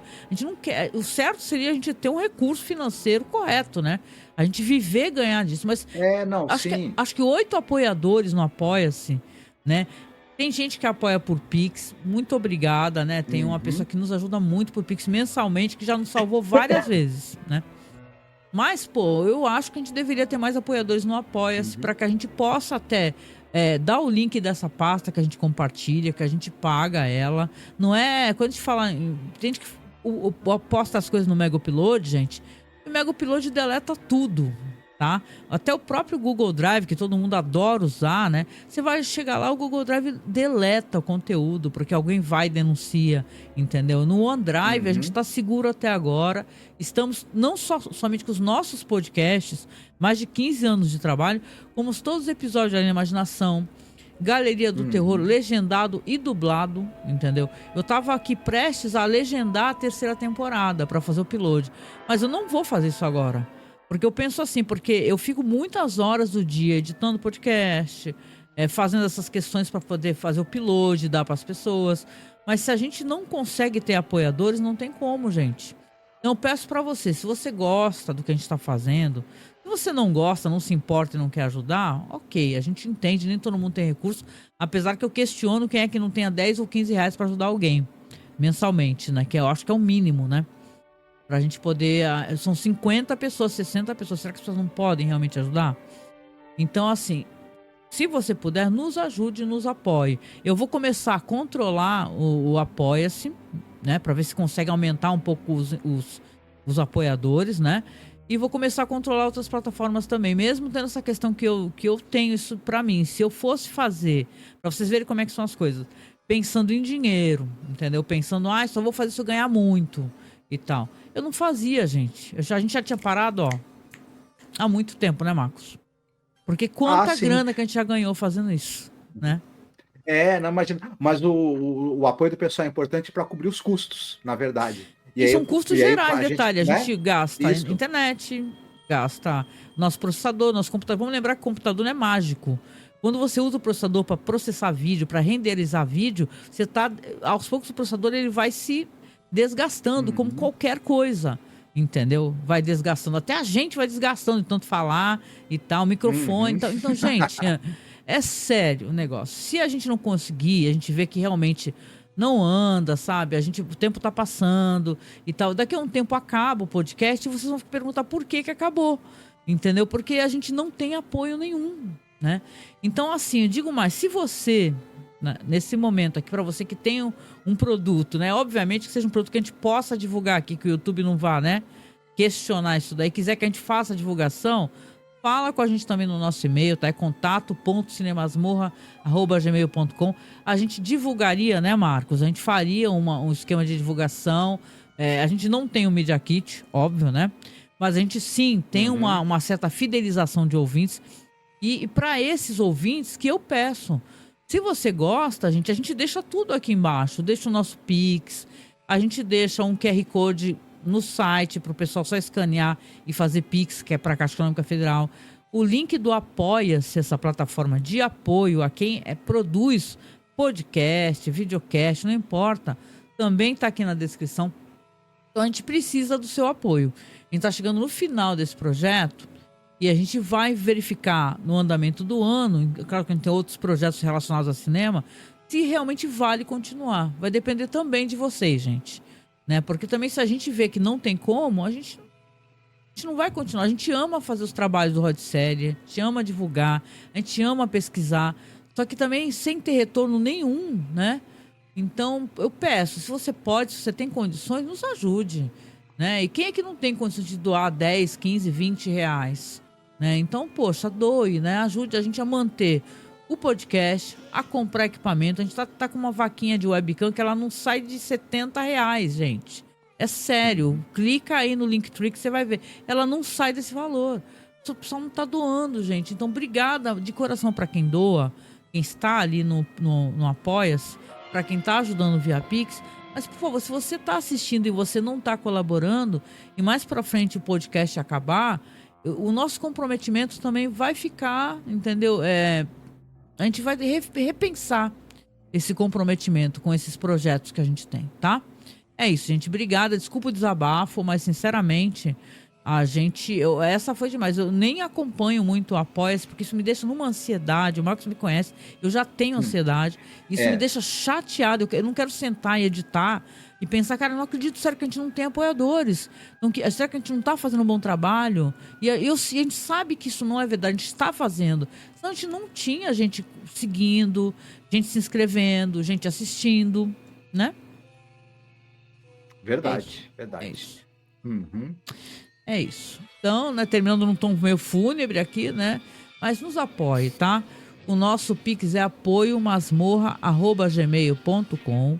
No Apoia-se, basta você procurar MasmorraCast, o link tá abaixo aqui, mas se você clicar em Apoia-se, tá? No Google e procurar MasmorraCast, você vai achar a nossa página, mas o link está na descrição. E no nosso site, tá? Que é masmorracine.wordpress.com. Lá tem QR Code, também tem todos os recursos. Eu sou do tipo que eu libero todos os links de acesso, tanto de apoio como de redes sociais, tá?